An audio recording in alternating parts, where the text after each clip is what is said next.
Social media पर जनाब एक तूफान बदतमीजी है इस वक्त। आमराना ज़हनियत रखते हैं और वो ये समझते हैं कि अगर वो नहीं है इक़्तिदार में तो फिर वो उसमें अपोजिशन में नहीं बैठ सकते। सब्सक्राइब करें और बेल दबाएं ताकि कोई खबर रह न जाए।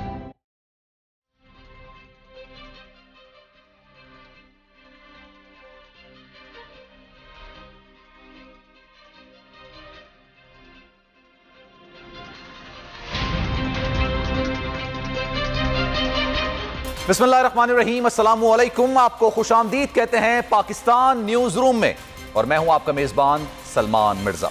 जनाब, पिछले 24 घंटे में पाकिस्तान की सियासी सूरत हाल इतनी तेजी से तब्दील हुई कि 24 घंटे पहले इमरान खान साहब वजीर आजम के ओहदे पर फाइज थे, लेकिन आज जब मैं अभी आपसे बात कर रहा हूं तो वो वजारत उज़्मा के ओहदे पर फाइज नहीं है और अगले 12 घंटे में कौमी असम्बली का इजलास मुनक्किद किया जाएगा और नए कायदे ऐवान का तकर्रुर किया जाएगा।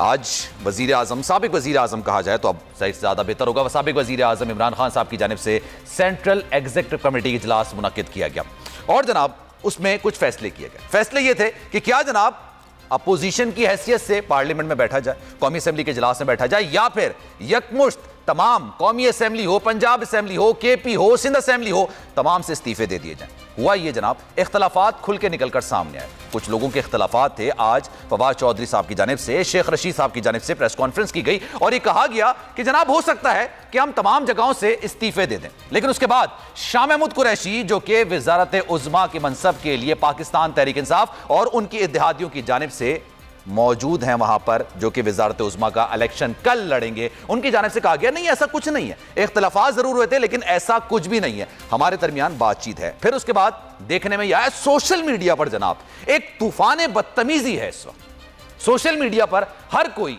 जो समझ में आ रहा है, जैसा समझ में आ रहा है, जो उसको सही लग रहा है वो छापे जा रहा है।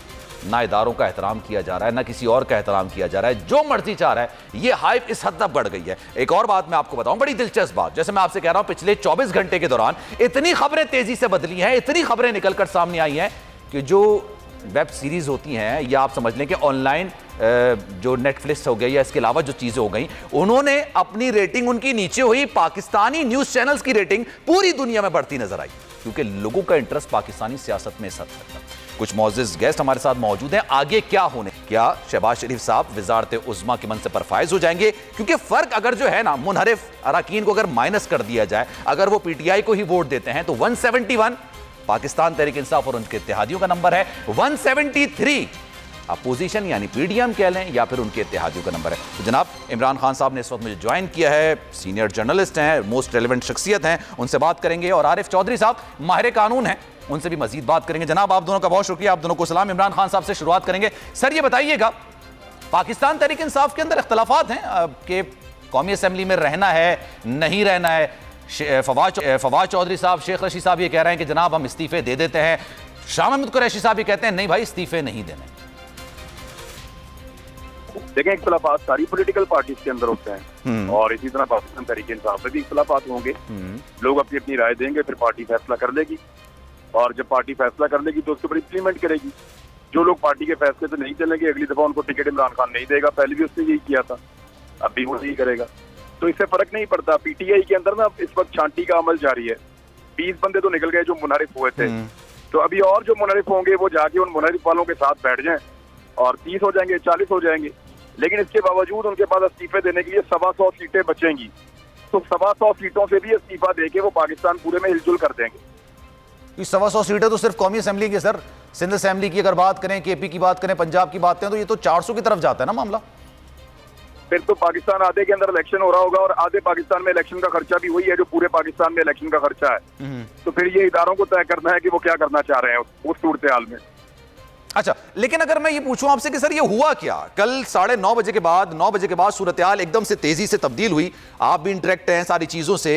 ये 9 बजे तक तो वजीर आज़म इमरान खान साहब कह रहे थे कि जनाब कुछ नहीं होने जा रहा, ना मैं इस्तीफा दूंगा, और वोटिंग भी बज़ाहिर देखने में नजर नहीं आ रही थी। सूरत हाल बदली कैसे? देखिए, बीबीसी की स्टोरी को बाय करने की कोई जरूरत नहीं है कि वो आर्मी चीफ को इमरान नहीं सर, मैं आपका मौक़िफ़ जानना चाह रहा हूँ। नहीं, मैं आपको बता देता हूँ वैसे ही कि ये खबर आई थी कि आर्मी चीफ को इमरान खान निकाल रहे थे, फिर वहाँ पे एक हेलीकॉप्टर आया, फिर बंदों ने इमरान खान साहब को मारा भी, फिजिकल भी हुए। ये सारी झूठी खबरें, क्योंकि 8 बजे से लेकर रात 12:30 बजे तक हम सहाफ़ी वहाँ पे मौजूद थे, 10 के करीब सहाफ़ी थे। और पहली मरतबा ऐसा हुआ वज़ीर आज़म हाउस में हमें मोबाइल फोन ले जाने पे मना नहीं था, हमें किसी किस्म की ममानियत नहीं थी कि आपने इस एरिया में रुकना है, बल्कि हम फ्रीली पूरे प्राइम मिनिस्टर हाउस में हम लोग साहब मूव कर रहे थे।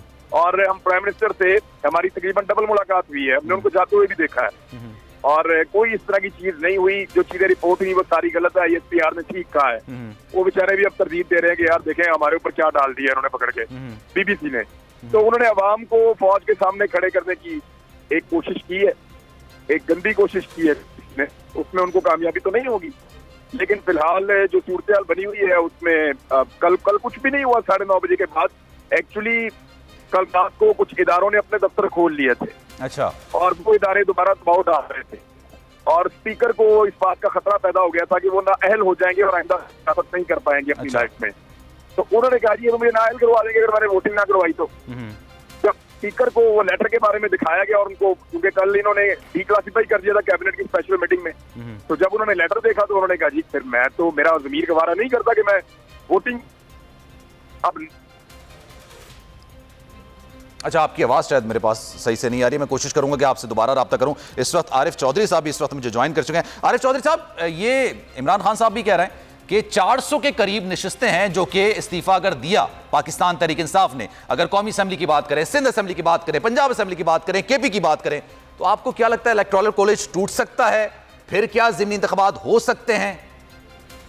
देखिए, बहुत शुक्रिया। ये तो बात नज़र आ रही है कि ज़िमनी इंतखाब इतने हल्कों का कराना बहुत मुश्किल होगा और अल्टीमेटली इलेक्शन की तरफ, जनरल इलेक्शन की तरफ जाना होगा। लेकिन मेरी राय इससे थोड़ी सी मुख्तलिफ है। उसकी वजह यह है कि अगर आपको ये मौका मिला है, किसी तरीके से भी मिला है, कि आपने अपना नुक्ता नज़र पेश किया है और अभी तक आपने नुक्ता नज़र पेश करना है मज़ीद लोगों तक। अब बहुत ज़्यादा पाकिस्तान में हाइप क्रिएट हुई है, बहुत ज़्यादा आग लगी है, बहुत ज़्यादा लोग इस मामले में इन्वॉल्व हुए हैं। इमरान खान का जो नैरेटिव था वो बहुत ज़्यादा सेल हो रहा है, बहुत बिका है, लोग इसको मान रहे हैं ज़्यादातर लोग।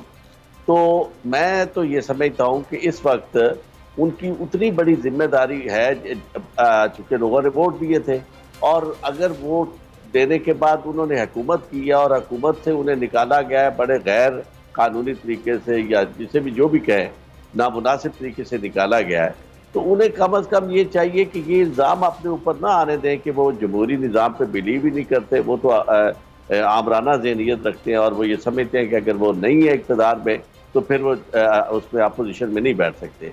अब अपोजिशन में बैठने का जो फ़ायदा होगा वो आप ज़रा देख रहे हैं कि उसमें हर मामले में, चूँकि आने वाले दिनों में बड़ी अहम तकरीरियाँ होनी हैं, उसमें चीफ इलेक्शन कमिश्नर तो ज़ाहिर है अभी तक मौजूद है, लेकिन इसके अलावा केयर टेकर जो प्राइम मिनिस्टर है उसकी तकरीरी होनी है, नायब के चेयरमैन की तकरीरी होनी है। इस सारे मामले में ये इंतहाई अहम तकरीरियाँ हैं और इसके मामले में लीडर ऑफ दी अपोजिशन का रोल बड़ा की रोल होता है। तो आप ये ऐसा क्यों करते हैं कि ये उनके हाथ मजबूत करते हैं कि वो जो चाहे एक तरफा तौर पर करते रहें?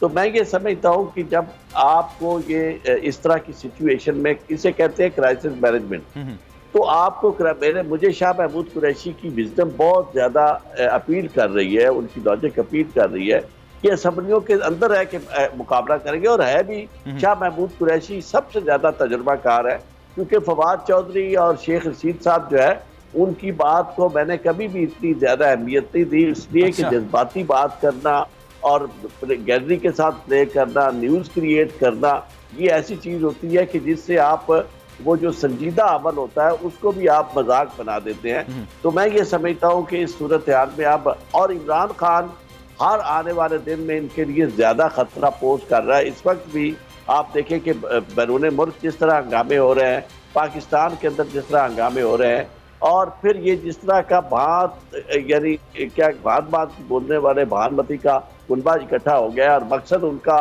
3-4 इम्पॉर्टेंट इशूज़ हैं। सबसे पहला इशू केसेस से निजात हासिल करना है और दूसरा उनका मसला है इलेक्शन के लिए जो इस्लाहात इन्होंने की थी, गैर मुल्की बैरून मुल्क वोटर्स जो हैं, उन लोग जो रिहाइश रखते हैं उनसे उनका वोट का हक जो है वो उनसे छीनना।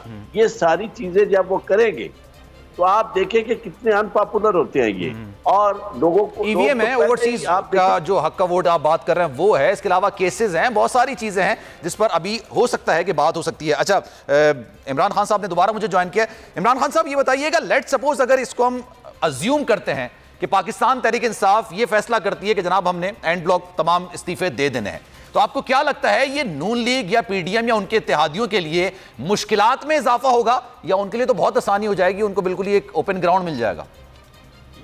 देखिए, कुछ चीजों में उनको फायदा होगा और लॉन्ग रन में उनको नुकसान हो जाएगा।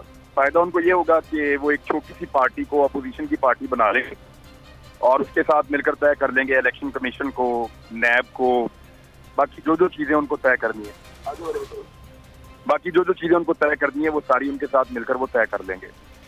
लेकिन नुकसान उनको ये हो जाएगा कि इमरान खान अगर इस्तीफे देगा और इमरान खान अगर बाहर निकलेगा तो वो पूरा बंदोबस्त करेगा कि मेरे बाहर निकलने के बाद इनके अंदर रहने की इम्कानात खत्म हो जाए। अच्छा, यानी इस्तीफे देने का मतलब है कश्तियां जला देना, burn the boats behind you.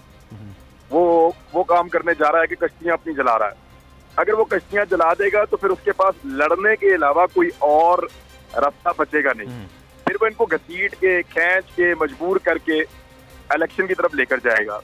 और देखिए, जो आईने पाकिस्तान कहता है कि 2 महीने के अंदर जो सीट खाली होगी उसके ऊपर इंतखाबात करवाए जाएंगे। बिल्कुल। क्या आधे पाकिस्तान में ज़िमनी इंतखाबात इलेक्शन कमीशन करवा पाएगा? पाकिस्तान में क्यास पैदा हो जाएगा और एक अजीब पैदा हो जाएगी जो उस पर। अच्छा, कानूनी माहिरीन इस हवाले से एक राय रखते हैं, वो ये कहते हैं क्योंकि ज़िमनी इंतखाब करने हैं वो पुरानी हल्का बंदियों में करना है। अभी सुप्रीम कोर्ट में जब समाअत हो रही थी और उस वक्त उनसे पूछा गया कि आप इलेक्शंस कब तक करा सकते हैं, तो उन्होंने कहा 7 महीने से पहले नहीं करा सकते। उसकी वजह ये थी कि नई हल्का बंदियां, अगर आपने ज़िमनी इलेक्शंस कराने हैं आपने पुरानी हल्का बंदियों में, वो तो हो जाएंगे 2 दिन 3 दिन। कह रहा हूँ पुरानी हल्का बंदियों के अंदर आधे पाकिस्तान में इलेक्शन करवाने का बोझ उठा लेगा इलेक्शन कमीशन। जब वो आधे पाकिस्तान के अंदर इलेक्शन करवा रहा होगा ना, तो इमरान खान उनके लिए ग्राउंड आसाद नहीं छोड़ेगा। उसके बाद मल्टीपल ऑप्शन पावर आप कह रहे हैं ना, स्ट्रीट पावर। आधे से ज्यादा पाकिस्तान में इलेक्शन हो रहा है, फर्ज करें आधे से ज्यादा पाकिस्तान में इलेक्शन हो रहा है और इलेक्शन कमीशन का बाकी सारा काम ठप हो गया है, हल्का बंदियां भी बंद हो गई हैं, तो इस तरह तो इमरान खान फिर आएगा, फिर इस्तीफा दे देगा। अब वो इस्तीफा दे दे के वो इस हालत में पहुंचा देंगे कि ये हल्का बंदियां कभी हो ही नहीं सकेंगी।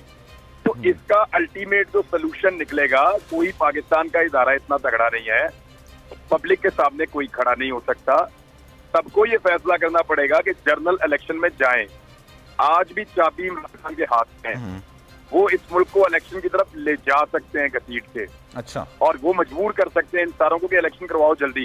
ये सब ड्रामेबाजी है। 10 महीने इनके पास जो है वो नोटिफिकेशन इनको दे दिया गया था और 10 महीने हो गए, इन्होंने क्या काम किया हल्का बंदियों के ऊपर? जो 10 महीनों में ये काम नहीं कर पाए वो अब क्या करेंगे? ये इतना लंबा काम नहीं है। इलेक्शन कमीशन ने अपोजिशन को सपोर्ट दी है, अपोजिशन को जितना टाइम चाहिए वो उतना टाइम उनको बाय करके दे रहे हैं। अपोजिशन के मिशन जरा कुछ और ही है, वो ये चाहते हैं कि वो अक्टूबर नवंबर तक वो यहाँ पे रहे। और मेरा अगला क्वेश्चन आपसे यही था बेसिकली कि उनको कितना टाइम बाय करना है। तैनातियां होनी है, नवंबर में तैनातियां होनी है, और उसके साथ साथ जो उनकी चीजें हैं कुछ लाइक ईवीएम का मामला उन्होंने खत्म करना है, इसके अलावा दीगर मामलात हैं, ओवरसीज का वोट है, जो कि मियां साहब की वापसी है, तमाम मामला जब सेटल हो जाएंगे तो उसके बाद आपको लगता है वो खुद इलेक्शन अनाउंस कर देंगे?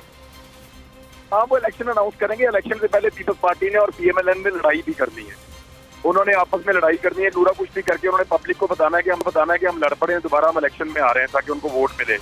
फिर आप सुनेंगे कि वो पीएम कहेगी कि ये याद रखना लोगों के जरदारी और इमरान भाई भाई हैं, और फिर इस तरह से दोबारा ये लोग इलेक्शन में जाएंगे और वहां से बिलावल कहेंगे कि ये सारी पार्टियां जो प्रो एस्टेब्लिशमेंट है ये हमारे खिलाफ आके खड़ी हो गई हैं।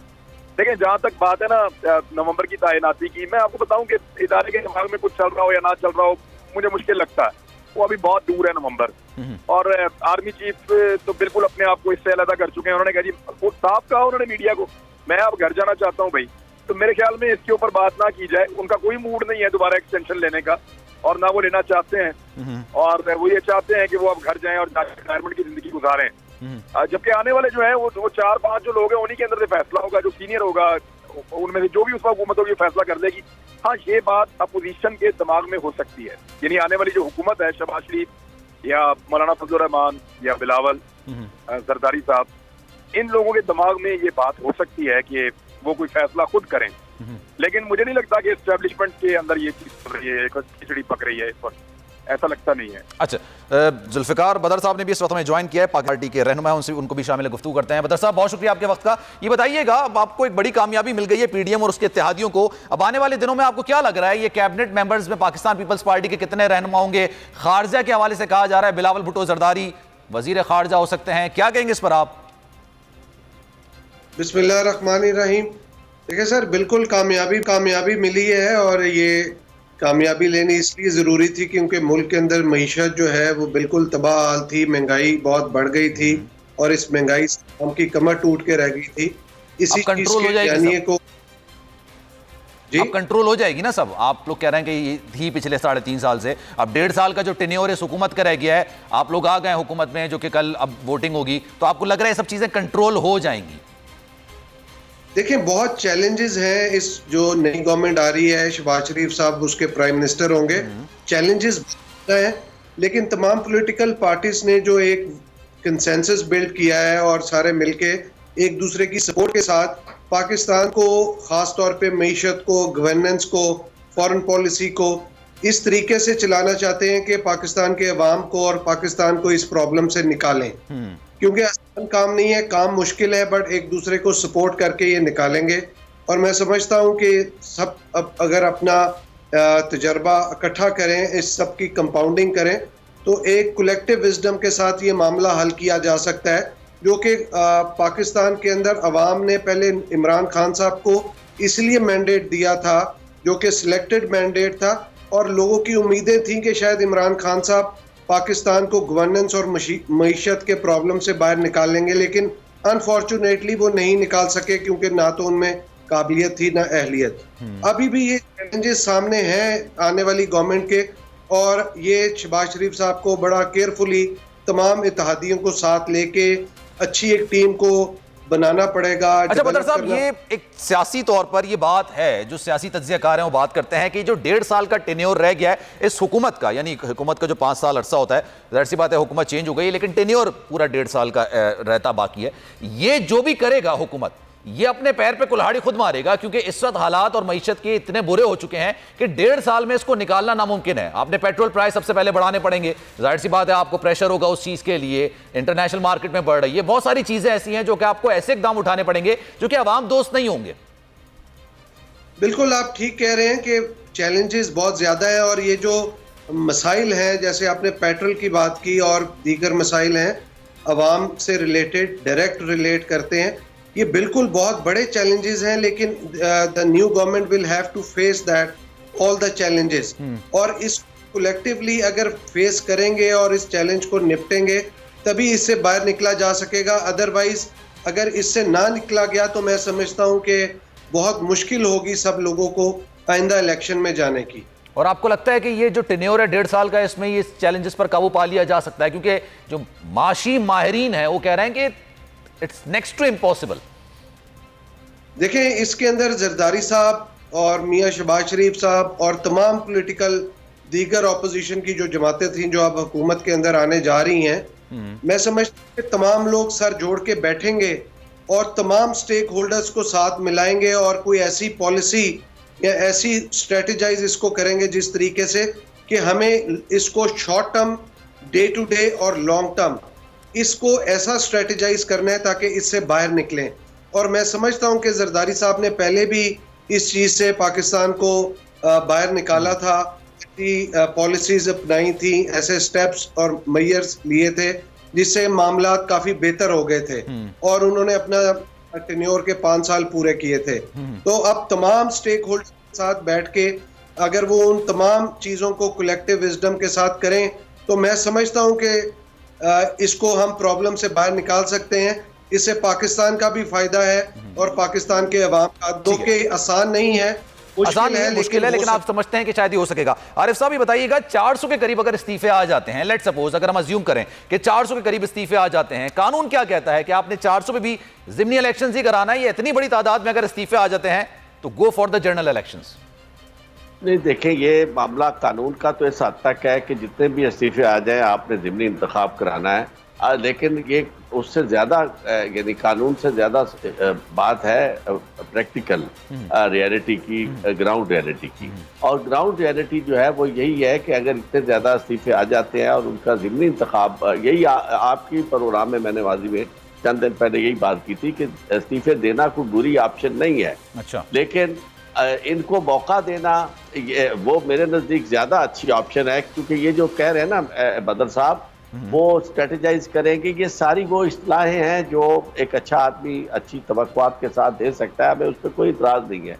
लेकिन एक बात तो ये है कि इनका जो आना है ना इस सारे मुख्तसर अरसे के लिए, और हर सूरत में ये दरखास्त करके कि हजूर मेहरबानी करें खिदमत का मौका दें, ये आपने देखा वहाँ जिस तरह उन्होंने कहा कि जी खुदा के वास्ते, आइन के वास्ते मुझे मौका दें, तो उसमें मौका बुनियादी तौर पर जो लिया जा रहा है वो उन चीज़ों के लिए लिया जा रहा है जिसमें वो जिसका इशारा इमरान साहब कर चुके हैं। उसमें बुनियादी तौर पर उन इसके नैब न्याजी गठजोड़ का हवाला देकर अपने केसेस को ख़त्म करना है। दोनों के केसेस बड़े इम्पॉर्टेंट केसेस हैं, उससे जान छुड़ाना है। इसके अलावा इस्लाहात को तय वाला करना है, जो भी हो चुकी हैं उनसे वो ख़त्म करनी है।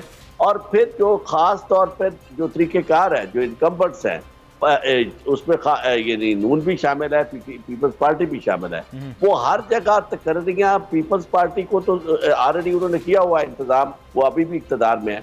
नून जो है वो सारी जगह पे अपने लोग लगाएगी, जो कल आपके लिए मुश्किल होगा, इसलिए कि जब इलेक्शन होता है तो निगरान हुकूमत जो है उसके ऊपर पाबंदी लग जाती है कि वो कोई इस तरह की अपॉइंटमेंट्स या लोगों को इलेक्शन करना, तो इसलिए ये फ़ायदा हासिल करना चाहते हैं। मैच फिक्सिंग जिसे वो कह रहे हैं, यानी मुखालफाना ज़ुबान में मैं मैच फिक्सिंग तो नहीं कहता, लेकिन इसे ये इनकी अपनी हिकमत अमली ये होगी कि इस तरह करके, और दूसरा इमरान खान के खिलाफ केसेस बनाएंगे, और ताकि उसे भी उस सतह पे ले आए कि जो वो कहता है कि जनाब मैं इनके खिलाफ। अच्छा सर जी, मुझे ब्रेक लेना है, लेकिन ब्रेक से पहले एक सवाल मैं बदर साहब से करना चाहता हूं। सर, आपके इनसाइडर क्या खबरें हैं कि 1.5 साल का टेन्योर पूरा करना है, क्योंकि सियासी मुखालफिन ये इल्जाम लगा रहे हैं, और ये इल्जाम अगर सच साबित हो गए तो फिर सियासी मुखालफिन फिर ये समझा जाएगा वो सही कह रहे हैं कि आपने ईवीएम के मैटर को खत्म करना है, आपने केसेस खत्म करने हैं, नवाज शरीफ की वापसी की राह हमवार करनी है, ओवरसीज का वोट का हक खत्म करना है। इत्तेहादियों के साथ आप लोग कैसे चलेंगे? ये जो सारी चीजें हैं ना, ये कियासराइयां हैं। इस तरह की कोई भी चीज, ये अभी तक इस तरह की कोई भी चीज जो है वो किसी भी ऑपोजिशन की, ज्वाइंट ऑपोजिशन की मीटिंग में डिस्कस नहीं हुई। हाँ, इसके अंदर जो चीज डिस्कस हुई है, जो चीज मैटर करती है कि कुछ रिफॉर्म्स लेके आने हैं, जिनमें इलेक्टोरल रिफॉर्म्स हैं, that is the most important thing. और जैसे ही वो हो जाते हैं तो उसके बाद इलेक्शन में जा सकते हैं। अब उसके अंदर 1 महीना लगे, 4 महीने लगे, 6 लगे या 8 लगे, तो जैसे ही वो चीज कंप्लीट होगी हम इलेक्शन में जा सकेंगे। अच्छा। हाँ, इसके बीच अगर कोई इस तरह का मैयर्स लेंगे या कोई होगे, उसकी मेरे पास कोई डिटेल नहीं है ना, हमें कोई इतला दी। इसमें कोई इंडिविजुअल कोई डिसीजन मेकिंग ऐसी हो जाए तो उसके बारे में मैं कुछ कह नहीं सकता, बट चले, लेकिन ऐसी बात है। बदर साहब, बहुत शुक्रिया आपका। आरिफ चौधरी साहब हमारे साथ मौजूद हैं, इमरान खान साहब हमारे साथ मौजूद हैं। एक ब्रेक लेंगे, ब्रेक के। लेकिन जनाब, जैसा कि वजीर आजम इमरान खान साहब उस वक्त वजारत उज़्मा पर फाइज थे, तभी उन्होंने ऐलान कर दिया था कि इतवार को तमाम लोग बाहर निकलें, एहतजाज करें। तो इस वक्त मुल्क के मुख्तलिफ शहरों में एहतजाज का सिलसिला शुरू हो गया है। लोग बाहर निकल कर आए हैं, इमरान खान के हक में नारे लगा रहे हैं, जो उनके साथ हुआ उसकी मुजम्मत भी कर रहे हैं। इस हवाले से आपको बताएंगे मुख्तलिफ शहरों में लोगों की राय क्या है। एक ब्रेक लेते हैं, ब्रेक के बाद वापस आएंगे।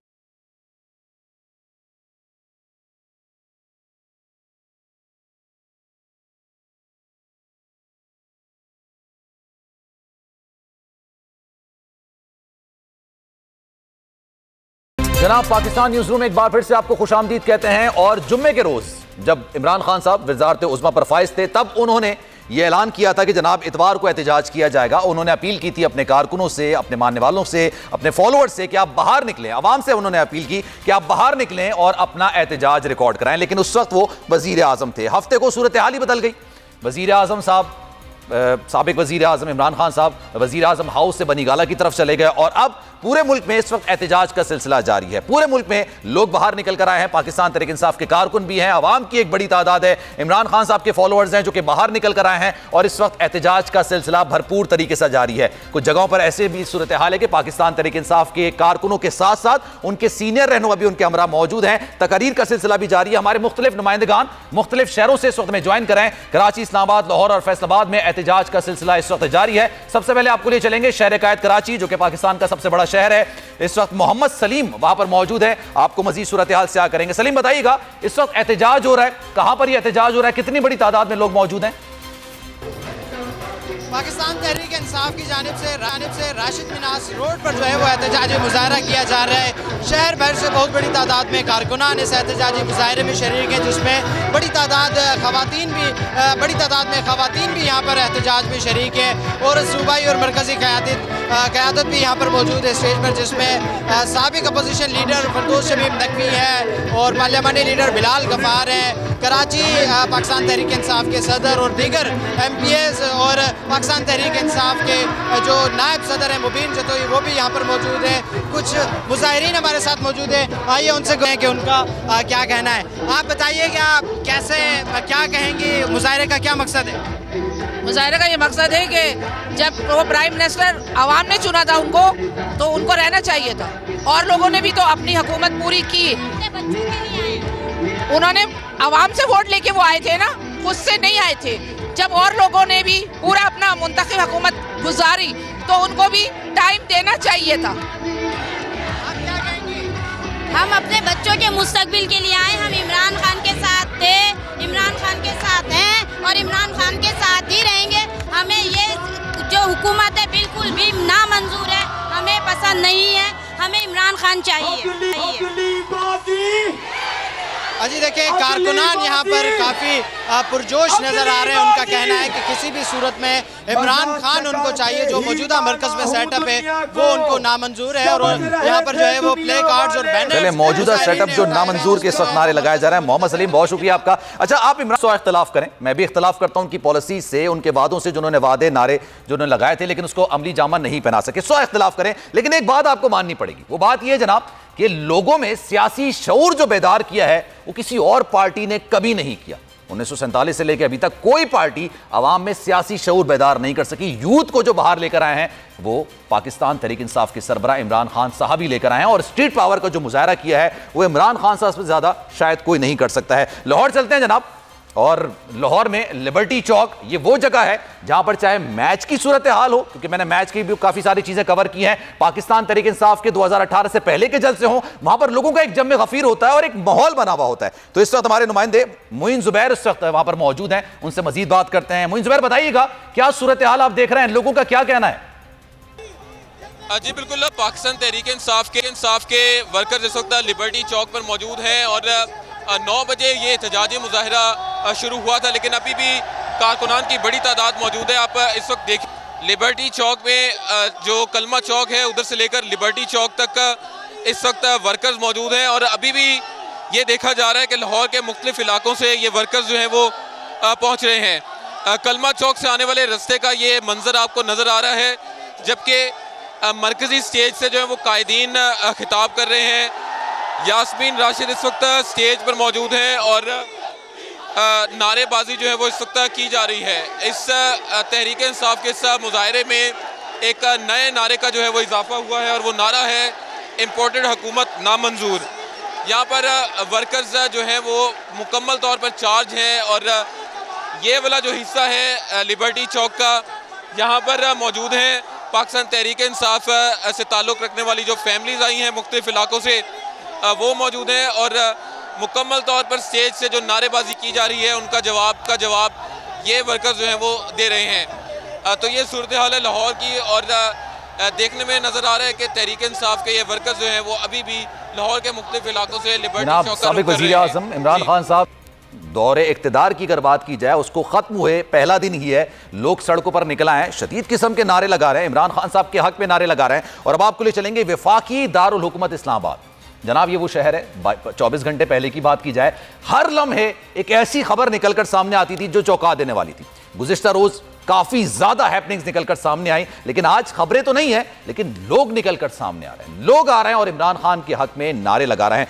इस्लामाबाद आपको ले चलेंगे, 0 पॉइंट पर नईम असगर हमारे नुमाइंदे इस वक्त में ज्वाइन करें, उनसे मजीद बात करेंगे। नहीं बताइएगा, गुज़िश्ता रोज तो वफाकी दारुल इस्लामाबाद खबरों का गढ़ बना हुआ था, रोजाना जैसे खबरें आती हैं उससे मिनटों के हिसाब से खबरें आ रही थी, आज क्या सूरत हाल है वहां पर?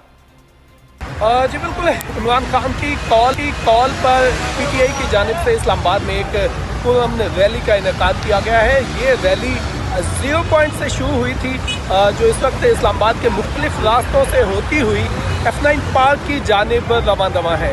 आप देख रहे होंगे हमारे रकम में हम इस वक्त अपनी ओबी छत पे मौजूद हैं और इस रैली के साथ शरीक हैं। हमारे रकम में गाड़ियों की एक लंबी कतार है, जिसमें ख़वातीन, बच्चे, बूढ़े और मर्द जो हैं वो शामिल हैं। लोग नारेबाजी कर रहे हैं, शदीद किस्म की नारेबाजी की जा रही है और सियासी जमातों के ख़िलाफ़, जो इनकी अपोनेंट सियासी जमातें, उनके ख़िलाफ़ नारेबाजी की जा रही है। लोग जो हैं वो खासे जो हैं वो चार्ज नज़र आ रहे हैं और नारेबाजी की जा रही है। ये रैली पीटीआई की मुकामी क़यादत की जानिब से जिसका एहतमाम किया गया था, इस्लामाबाद के मुख्तलिफ रास्तों से होते हुए ये F9 पार्क जाकर इख्तिताम पजीर होगी। लोगों की जानिब से ये जो आप देख रहे होंगे कि बड़ी तादाद जो पार्टी के परचम हैं वो उन्होंने हाथों में थामे हुए और एहतजाज किया जा रहा है। नाम लेकर अमेरिका का जो यार है, गद्दार के नारे लगाए जा रहे हैं। सियासी जमातों के रहनुमाओं के खिलाफ नारेबाजी की जा रही है और ये रैली अभी इस वक्त रवाना है। F9 पार्क, फातिमा जिन्ना पार्क जाकर ये सारी सूरत-ए-हाल बात कर रहे थे। बहुत शुक्रिया। शहर है जहां पर रोजाना की बुनियाद पर जो खबरें निकल कर आती हैं, वो हर मिनट की बुनियाद पर उस तरह से खबरें निकल कर सामने आ रही थी और आज लोग निकले हैं, इमरान खान साहब के हक में नारे लगा रहे हैं। लेकिन एक दिलचस्प चीज है तीनों शहर की, वो ये है कि कोई बड़ा रहनुमा इस वक्त नजर नहीं आ रहा पाकिस्तान तहरीक इंसाफ का। अगर इमरान खान साहब खुद निकल कर आएंगे, एहतजाज को लीड करेंगे, तो आप सोचें लोगों की तादाद क्या होगी। जैसा कि मैंने पहले भी आपको बताया था, खान साहब ने लोगों में, खासतौर पर यूथ में सियासी शऊर बेदार किया था। आप सोशल मीडिया उठा के देख लें, आप हर प्लेटफॉर्म पर जाके देख लें, हर बंदा अब सियासी मामलात में, जो पहले कहता था ना यार हमें नहीं पता, लेकिन अब वो ये कहते हैं कि नहीं हमें सब कुछ पता है। और जो खान साहब कर रहे हैं, अगर उनके पैरोकार हैं तो उनको सही कहा करते थे। फैसलाबाद आपको ले चलते हैं, एक और शहर, घंटाघर पर इस वक्त मौजूद हैं ओवैस सत्तार हमारे नुमाइंदे, वहां पर क्या सूरत हाल है उनसे जानते हैं। ओवैस बताइएगा, क्या मनाजिर देख रहे हैं आप? साबिक वज़ीर-ए-आज़म पाकिस्तान इमरान खान के खिलाफ तहरीक अदम अदमात पेश करने का मामला और अमरीकी साजिश के खिलाफ मुल्क भर की तरह फैसलाबाद में भी जो शहरी हैं, कारकुन हैं, वो आज सड़कों पर निकले हैं। भरपूर एहतजाज किया जा रहा है। शहर के मुख्तलिफ इलाकों से जो रैलियाँ हैं वो यहाँ पर आई हैं। घंटाघर चौक में इन्होंने आज यहाँ पर एहतजाज है। ना सिर्फ कारकुन बल्कि जो आम शहरी हैं उनकी बड़ी तादाद में जो शिरकत है यहाँ पर, वो इन्होंने यकीनी बनाई है। जितने भी फैसलाबाद में पाकिस्तान तहरीक इंसाफ के जो MPAs हैं, MNAs हैं, टिकट होल्डर्स हैं, वो तो यहाँ पर आए हैं। लेकिन मैं उसके साथ साथ देख रहा हूँ जो आम लोग थे, शहरी थे, वो भी बड़ी तादाद में शरीक हैं। यहाँ पर कुछ खवातीन में मुझे नजर आ रही है, लेकिन अभी भी भरपूर जो शिरकत है वो नहीं हुई। अभी भी रैलियाँ आ रही हैं रास्ते में हम, और हर शख्स ये, हम लोग अमरीकी गुलामी कबूल नहीं करेंगे। ये जो साजिश हुई है अमेरिका की इमरान खान की हुकूमत उल्टने की, इसे कबूल नहीं करेंगे। हम खुददार कौम है, गैरतमंद कौम है और गैरतमंद कौमों की तरह हम लोगों पर एहतजाज रिकॉर्ड करा रहे हैं ताकि दुनिया को एक मैसेज जाए कि पाकिस्तानी कौम अभी झुकी नहीं है। पाकिस्तानी कौम ने अपनी शिकस्त तस्लीम नहीं की। भरपूर नारेबाजी भी की जा रही है। यहाँ पर अमेरिका के खिलाफ भी नारेबाजी की जा रही है, अपोजिशन के खिलाफ भी नारेबाजी की जा रही है और कहा जा रहा है कि जो साजिश हुई है इसके तहत हुकूमत को घर भेजा गया, ज़बरदस्ती चलती हुई हुकूमत को ख़त्म करके घर भेजा गया है। और जो शहरी क्या दोबारा हैं यहाँ पर अपनी हुकूमत को लेकर आएंगे। तकरीरें भी पीछे जा रही हैं, लेकिन अभी जो पार्लियामेंटेरियंस अपनी रैलियों के साथ भी आ रहे हैं। फारूक हबीब भी एक बड़ी रैली लेकर अपने हल्के से घंटाघर चौक में आ रहे हैं और यहाँ पर रौनक भी बढ़ती जा रही है, रश भी बढ़ता जा रहा है। बहुत शुक्रिया जनाब, फैसलाबाद की आप सूरत हाल से आगाह कर रहे थे। और पाकिस्तान तहरीक इंसाफ की सीनियर रहनुमा है कमल शौजफ साहबा, इस वक्त हमें ज्वाइन करेंगे। कमल साहबा, बहुत शुक्रिया आपके वक्त का। अभी काफी ज्यादा लोग इस वक्त निकलकर सामने आए, एहतजाज कर रहे हैं, लेकिन क्या कोई रहनुमा इन एहतजाज को लीड भी कर रहा है? जी थैंक यू वेरी मच। अभी मैं भी रैली में हूँ इस्लामाबाद F9 पार्क की तरफ हम जा रहे हैं और इस वक्त सैलाब निकला हुआ है गाड़ियों का, छोटी बड़ी गाड़ियाँ, बाइक, सुजुकी जो वैन होती हैं और लोगों का एक जिसको कहते हैं जमे गफीर है, एक सैलाब है जो निकल के आया है। और किसी बड़े रहनुमा की जरूरत ही नहीं, हर कोई खुद से निकला है, क्योंकि वजीर आजम ने कॉल दी थी कि आपने अवाम में निकलना है और एक पुरअमन एहतजाज रिकॉर्ड कराना है। तो इस वक्त मैं देख रही हूँ छोटे बच्चे हैं, खवातीन हैं, फैमिलीज निकली हुई हैं, नौजवान निकले हुए हैं, हर उम्र का, इवन बुजुर्ग आपको नजर आएंगे। तो एक जज्बा ही और है और एक बिल्कुल डिफरेंट तरीके से, एक ही तरीके से एहतजाज किया जा रहा है। अवाम ने आके अपना जो वोट ऑफ कॉन्फिडेंस है वो वजीर आजम के इमरान खान साहब के हक में दे दिया। आज जो सेंट्रल एग्जीक्यूटिव कमेटी का इजलास हुआ था उसमें क्या फैसला हुआ? क्योंकि दो राय निकलकर सामने आ रही हैं, कुछ कह रहे हैं कि इस्तीफा देंगे, कुछ कह रहे हैं नहीं हमें अपोजिशन में बैठना चाहिए। देखिए जी, आज हुआ था कोर कमेटी की मीटिंग, सेंट्रल एग्जीक्यूटिव कमेटी की मीटिंग नहीं, कल हमारी पार्लियामेंट्री पार्टी कमेटी मीटिंग बुलाई है, तकरीबन 12 बजे इंशाल्लाह उसका इजलास होगा। आज तो मेरे ख्याल में उन्होंने वो व्यू दिया है जो अंदर डिस्कशन हुई है। अभी इस्तीफे कोई फाइनल नहीं हुए। कल शाह महमूद कुरैशी साहब जो इलेक्शन है वो कंटेस्ट करेंगे और हम भरपूर इनको पार्लियामेंट में जवाब देंगे। अच्छा। बाकी जहाँ तक इस्तीफों की बात है वो कल जो पार्लियामेंट्री पार्टी की मीटिंग होगी उसमें डिस्कशन होगी और कभी इम्कान ये है कि हम असेंबली में ही इनके हर हरबे का, इनके हर मंसूबे का, इनके हर जो तमाशा इन्होंने लगाने का सोचा हुआ है, पाकिस्तान में की जाने वाली लेजिस्लेशन, ओवरसीज पाकिस्तानीज के जो वोटिंग राइट्स पे टाका मारने का सोच, ईवीएम मशीनों को रिवर्ट करके धांधली का प्लान बनाया है और नैप खत्म करके जो अपने आप को क्लीन चिट देने के इन्होंने मंसूबे बनाए हुए हैं वो इंशाल्लाह ताला हम इनको इतनी आसानी से नहीं करने देंगे। सीसा पिलाई हुई दीवार बनेंगे और डट के खड़े होंगे और इस बुराई का और इनके जो तमाशे और साजिशों का हम इंशाल्लाह मुंह तोड़ जवाब। ठीक है, हमारे साथ मौजूद रहेगा। कुछ एक दो सवाल मुझे आपसे और वक्त है माहिर माशियात, क्योंकि मईशत के हवाले से ये कहा जा रहा है कि अगला जो 1.5 साल होगा वो बड़ा मुश्किल हो सकता है नए आने वाली हुकूमत के लिए। शाहिद हसन सिद्दीकी साहब इस वक्त हमें ज्वाइन कर रहे हैं। शाहिद साहब, बहुत शुक्रिया आपके वक्त का। ये बताइएगा, आने वाला जो वक्त है वो आवाम के लिए मुश्किल होगा, आसान होगा? और इससे ज्यादा इंपॉर्टेंट सवाल, अब जाहिर सी बात है कल शहबाज शरीफ साहब अगर हुकूमत संभाल लेते हैं, बना लेते हैं, तो क्या उनके लिए मुश्किलात बढ़ेंगी? देखिए, बात यह कि इस वक्त जो पाकिस्तान की मईशत की हालत है, हम ये कह सकते हैं कि ये संगीन बहरान का शिकार है। अच्छा। और इसको जबरदस्त खतरात और चैलेंजेस दरपेश हैं। अभी आप ये देखें कि पिछले 1 महीने में हम जो स्टेट बैंक के रिजर्व्स हैं उसमें $5 अरब की कमी हो गई और हमारे रिजर्व जो हैं सिर्फ 50 डेज की दरामदात के लिए काफ़ी हैं, तो इससे ज़्यादा नहीं है। तो ये तो एक परेशान कुल बात है। दूसरे, रुपए की कदर में 1 महीने में $7 की कमी हुई है डॉलर में। आप ये अंदाज़ा लगाइए कि जो कौम $75 अरब की इंपोर्ट्स करती है उसकी मालियत रुपीज़ में कितनी बढ़ेगी और कस्टम ड्यूटी बढ़ेगी तो महंगाई कितनी हो जाएगी। तो तीसरी बात ये थी कि हमारी जो ट्रेड डेफिसिट है, तिजारती खसारा, वो 9 महीने में हो गया $35 बिलियन, जो पाकिस्तान की तारीख में सबसे ज़्यादा है। करंट अकाउंट डेफिसिट जिसकी हम फाजिल की बात कर रहे थे, अब ये $15 अरब होने जा रहा है इस साल। और तो एक और बात ये थी कि महंगाई की शरह इस वक्त जो है 12 और 13% के दरमियान है, जबकि भारत में ये 5 से 6% है। तो ये मुश्किलात हैं, लेकिन अब हुकूमत नई जो आ रही है वो इसको किस तरीके से निपटती है। पहला तो काम उसका ये होगा, सबसे पहला, कि जो रिजर्व्स हैं उनको बढ़ाने की कोशिश करें, क्योंकि अगर रिजर्व्स नहीं बढ़ते तो रुपए की कदर गिरती चली जाएगी। पहला काम तो उनको ये करना है कि वो रिजर्व्स बढ़ाएंगे अपने। और दूसरा काम उनको ये करना है कि IMF के साथ जो मामला तय हुए थे वो मुश्किलात का शिकार हो गए और IMF ने ये कहा कि जब हुकूमत आएगी या पुरानी हुकूमत भी एतमाद का वोट ले लेती है, हम उनसे मामला तय करेंगे। इसका मतलब ये है कि अब इनकी कोशिश होगी कि IMF से मामला तय करें ताकि $1 अरब की किस्त मिल जाए और प्रोग्राम बहाल हो जाए। अब उसमें देखना ये है कि उनकी शराइत कितनी सख्त होती हैं। वो क्या कहते हैं कि जी अगले बजट में 400-500 अरब के टैक्स लगाएं, या वो ये कहते हैं कि जी आपने पेट्रोल बिजली के जो नर्ख बढ़ाएं, कम किए हैं, वो हमें एक्सेप्टेबल नहीं है, आप तरक्याती अखराजात में कटौती करें। लेकिन अगले 1.5 साल में क्या होगा, यकीनन मुश्किलात होंगी, मगर अब ये देखना है कि नई हुकूमत अपनी पॉलिसियाँ क्या लाती है।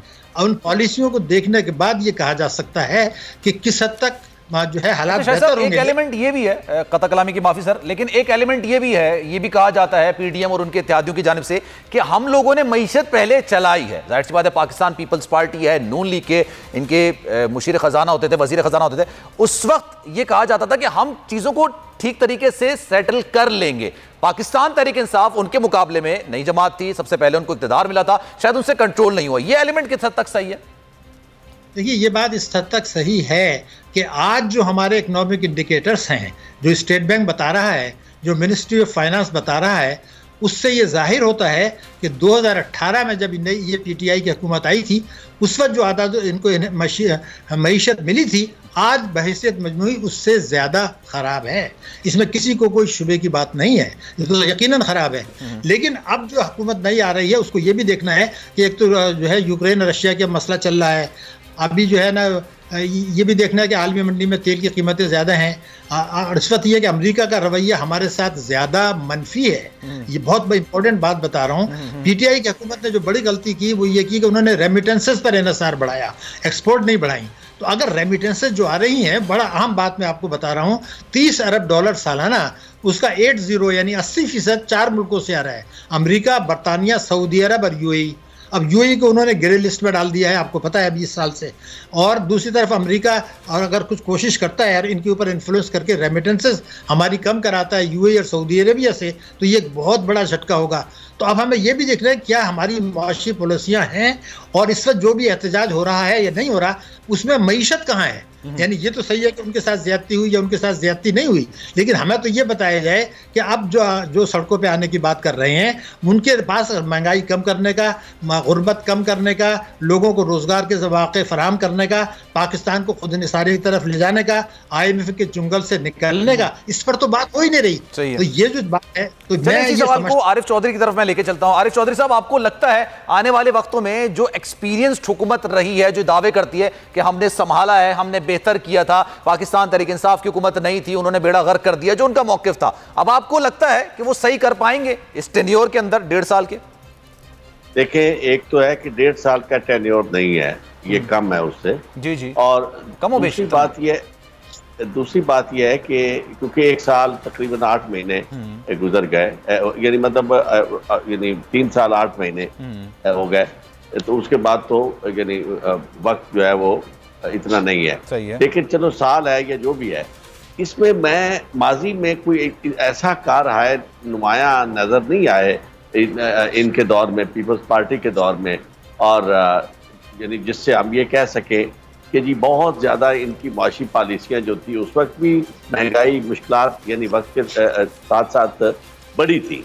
और अब जो सूरत हाल इस वक्त है, चूँकि मैं माहिर मईशत नहीं हूँ, मुझे इतनी इसके बारे में समझ बुझ नहीं है, एक लेमैन के तौर पर मैं सिर्फ ये कह सकता हूँ कि ये जो कलेक्टिव विजडम है, या तो फिर सीधा सीधा यानी इस वक्त इन्हें अमेरिका बेल आउट करे, क्योंकि अमेरिका की पॉलिसी जिस अंदाज की है कि कुछ लोगों को उन्होंने प्रमोट करना है, कुछ को हटाना है, ये पॉलिसी उनकी चल रही है, तो उसमें अगर तो वो इन्हें बेल आउट कर देते हैं तो, और उनके इत्तेहादी जो है वो बेल आउट कर देते हैं, तो फिर तो मैं समझता हूँ कि शायद कुछ थोड़ी सी आसानी पैदा हो जाए।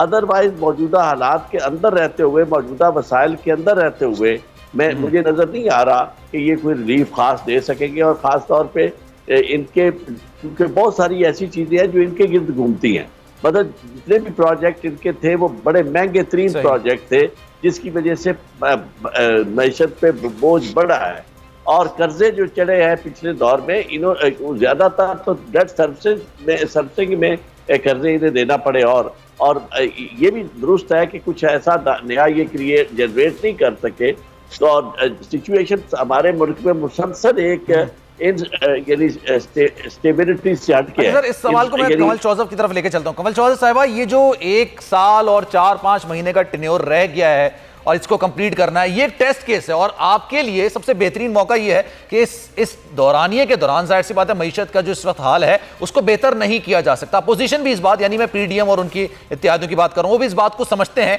कि ये पीरियड निकालना अपने पैर पर कुल्हाड़ी मारने के मुतरादिफ होगा, क्योंकि उसके बाद हमें इलेक्शंस की तरफ जाना है। सबसे पहले तो जो आपके माहिर मईशत है, उन्होंने काफी जो स्टैटिस्टिक्स बताए हैं, मैं उनसे एग्री नहीं करती, क्योंकि मैं इकोनॉमी को समझती भी हूँ और आपके प्रोग्राम में भी प्रेजेंट करती रही हूँ।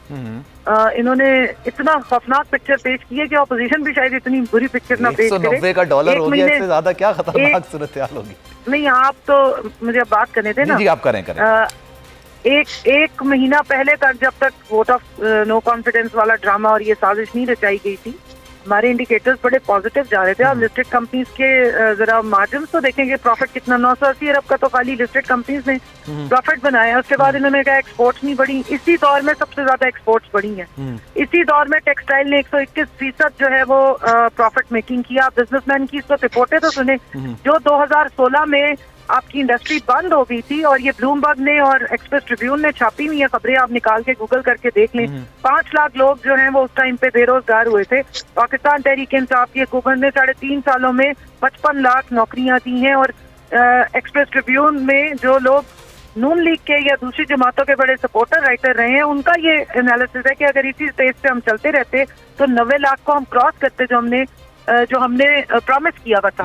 इसके अलावा हमने करंट अकाउंट डेफिसिट तो सबसे कम किया, सबसे कम रिजर्व्स पे हम आए थे। मुल्क अनकरीब दिवालिया होने वाला था जिस वक्त हम आए हैं, और हम सबसे ज्यादा रिजर्व्स लेकर आए हैं।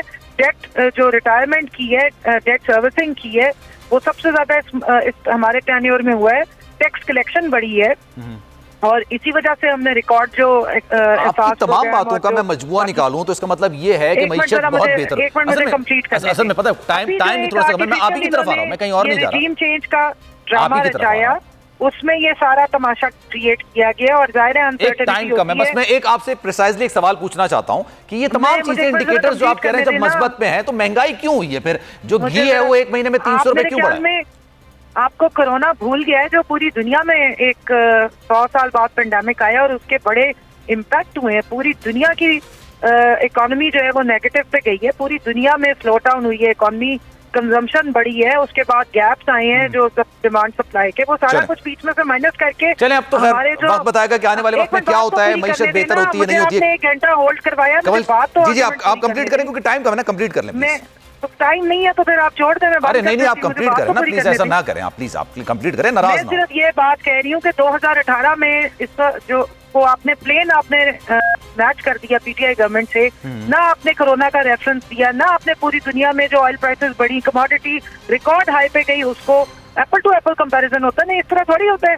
अब मैं तो ये सोच रही हूँ कि कल के बाद से अगर वजीर आजम बन जाता है शहबाज शरीफ, जो इम्पोर्टेड हुकूमत के नतीजे में, सही तो हमें तो फिर चप्पलें पहन के निकलना है क्योंकि पूरे शहरों में, पूरे पाकिस्तान में लेट्स सपोज के आगे क्या होता है। बहुत शुक्रिया आपका, टाइम की किल्लत है वरना मैं आपसे मजीद बात करता साहब। बहुत शुक्रिया आपका और हमारे दीगर मेंबर में साथ मौजूद थे, आप सबका बहुत शुक्रिया। आने वाला वक्त बताएगा जनाब कि पाकिस्तान तहरीक इंसाफ की पॉलिसीज अच्छी थी या नहीं थी, आवाम की सहूलियात बेहतर हुई या नहीं हुई। लेकिन पिछला हफ्ता पाकिस्तान का बहुत ज्यादा हैपनिंग रहा। एक शख्स का जिक्र मैं जरूर करना चाहूंगा, अली मोहम्मद खान साहब। उनकी जुर्रत, उनकी बहादुरी को मेरा सलाम। पूरी अपोजिशन के 174 का उन्होंने भरपूर तरीके से दिफा किया और जबरदस्त तरीके से अपने जो इमरान खान साहब हैं, उनके लीडर हैं, उनकी पॉलिसीज का दिफा करते हुए नजर आए। सलमान मिर्जा को दीजिए इजाजत, इंशाअल्लाह सेहत रही, जिंदगी रही, आपसे फिर मुलाकात होगी।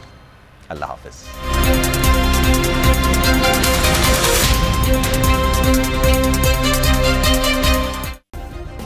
सब्सक्राइब करें और बेल दबाएं ताकि कोई खबर रह न जाए।